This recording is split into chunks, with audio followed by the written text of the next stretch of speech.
Welcome to another video in the series Learnings from the Newspaper. In this video, I have chosen this article by the title Repo Based Platform for Corporate Bonds. This article was published in the Business Standard on 13th of June. I've chosen this article to explain the concept of repo or the repo rate as it is known as generally. So I'll focus on the repo rate and what that means in this article.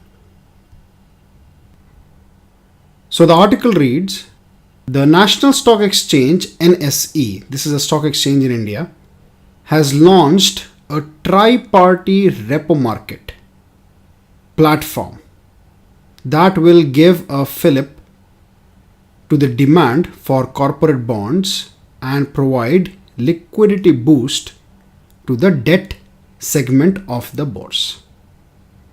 So debt is like a loan which the company takes from the general public or any institutes, but basically there are two types of funding options. One is debt and the other is equity. Equity means shares while debt means kind of loans. So the article says that the NSE has launched a tri-party repo market platform. Now let's continue. A tri-party repo contract is where a third entity, so tri-party means a third entity, or a tri-party agent other than the borrower and lender. So in a typical repo transaction, there is a borrower and a lender. Now they are introducing a third party, which is the tri-party agent.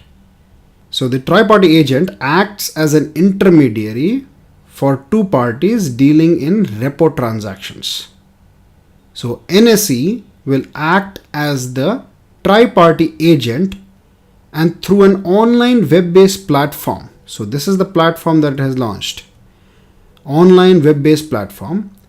They will facilitate trading anonymously and order matching along with services like collateral selection, payment and settlement, custody and management during the life cycle of the transaction. So in short, basically what this paragraph says is that there is a borrower and a lender in a typical repo transaction. Now there is a tri-party repo contract wherein there is a third party agent who helps facilitate in activities like collateral selection, payment and settlement, custody and management, etc. during the transaction. So there is a platform that NSE has launched to facilitate this tri-party repo contract. Now let's come to the main gist of why we are going through this article. The repo rate is the rate at which the central bank means the bank of banks. In India, it is the RBI, that is Reserve Bank of India, lends to the commercial banks in the event of any shortfall of funds. So in case a commercial bank faces a shortfall of funds, it can go to the central bank or the RBI and get funds from there. It is the main tool the Apex Bank means the central bank or the RBI, uses to change interest rates and influence inflation. So this repo rate is also used to manage the inflation. So let us understand some basics of this repo rate. So repo, R-E-P-O, this comes from the term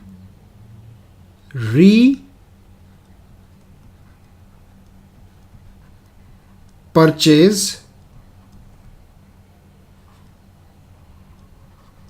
order.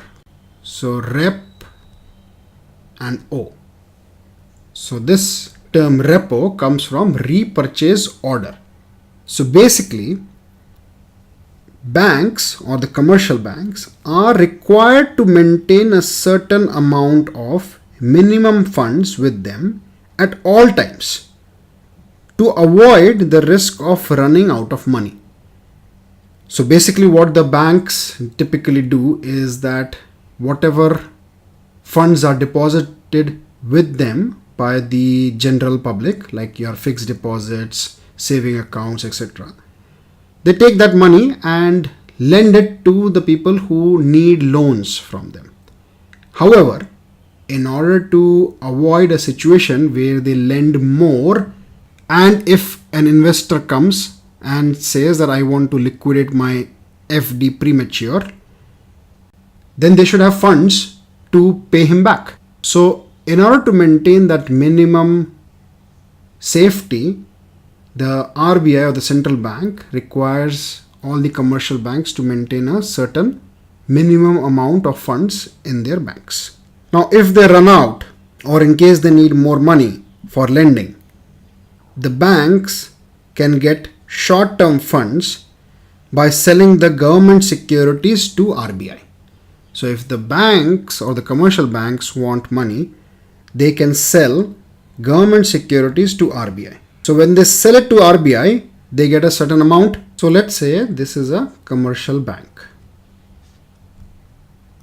and this is the RBI, Reserve Bank of India, or the central bank. So every country has this, like, every country has a bank of banks, which is like the main bank, which helps the other commercial banks in case they have shortage of money. So let's say the commercial bank needs money. So what they will do is commercial bank will give securities, government securities to RBI, right?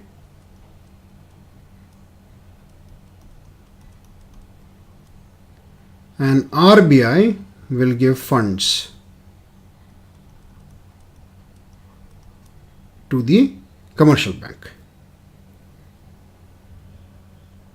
However, the RBI says that at a later point in time, the bank will have to repurchase the securities back from the RBI.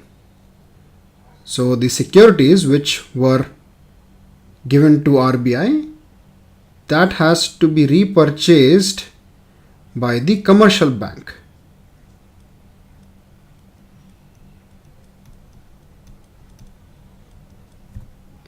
Now during the repurchase, the RBI charges more amount to the banks than their selling price.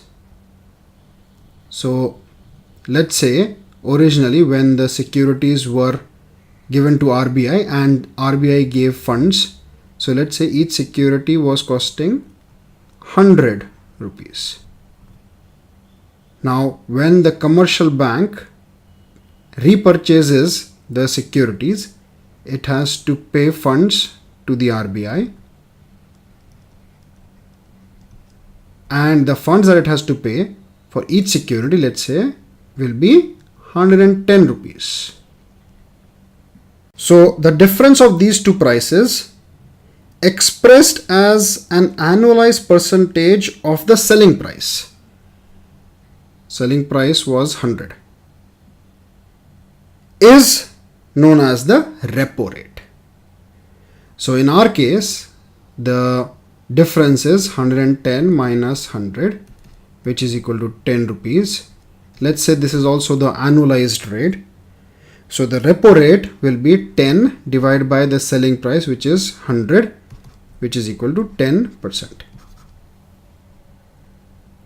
So in short, the commercial bank was charged 10% for borrowing the funds from the RBI. So in other words, repo rate is nothing but the short-term interest rate at which the commercial banks borrow from the RBI. Now this repo rate is a very effective tool in the hands of RBI or the central banks to manage the rate of inflation. So as mentioned here in this article, it is the main tool the Apex Bank uses to change interest rates and influence inflation. So as you can understand here, RBI can always change the rate at which it lends funds to the commercial bank. Now, how does it impact the inflation? So let's say if the repo rate is increased, it becomes costlier for the commercial banks to borrow from RBI. So in turn, the banks would also give loans to their customers at a higher rate. Now, as the cost of loans become higher, the cost of investment projects also will become higher because the money is coming at a higher cost.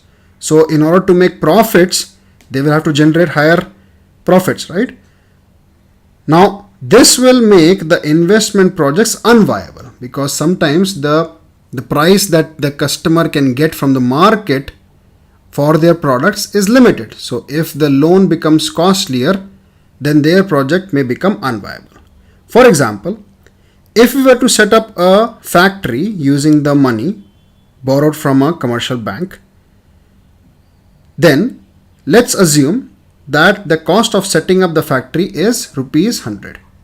So rupees 100 is cost of setting up.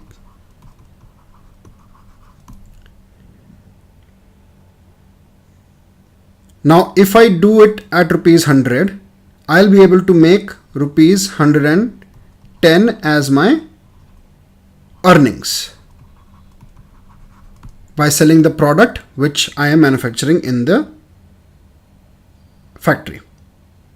Now, assume that out of the profit of rupees 10 that I have, that is 110 minus 100, I have to pay back rupees 5 to the bank. So rupees 5 pay back to bank. This rupees 5 is, let's say, at a higher rate, that is the repo rate has been increased, that's why I am getting at a higher loan. If the repo rate was less, I would have had to pay rupees 2 to pay back to the bank at lower repo rate. So my profit, which was rupees 10, has been reduced to rupees 5 because the repo rate has been increased. Otherwise, it would have been rupees 8. Now, this may make my investment unattractive. Hence, I may decide not to set up the factory, which means that the demand of the investment goods is falling. So I may decide not to set up this factory. So I will not invest rupees 100, or I will not pay my suppliers rupees 100. That means the suppliers who are supplying this material to me to set up my factory, the demand of those products is now going down because I no longer decide to set up this factory. However, if the cost of the material is reduced, so this factory is getting material, right? Now, if the cost of the material is reduced and the cost of setting up the factory is now rupees 95. So now the new cost is rupees 95. Then I make rupees 110 as my earnings and give the bank back rupees 5 to the bank. So net, my profit becomes 110 minus 95, which is 15 rupees. Out of the 15, I have to pay back to the bank rupees 5. So my profit is rupees 10. So my profit has now gone up because the cost of material has gone down.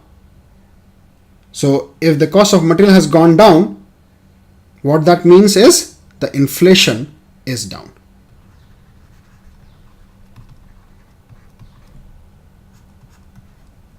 So the cost of material is going down, that means inflation is down. So this is how the repo rate impacts the inflation.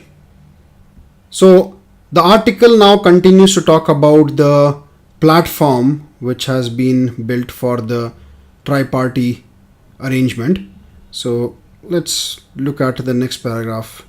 In the corporate bond market so far, transactions take place on a bilateral basis, but a trust factor is still lacking.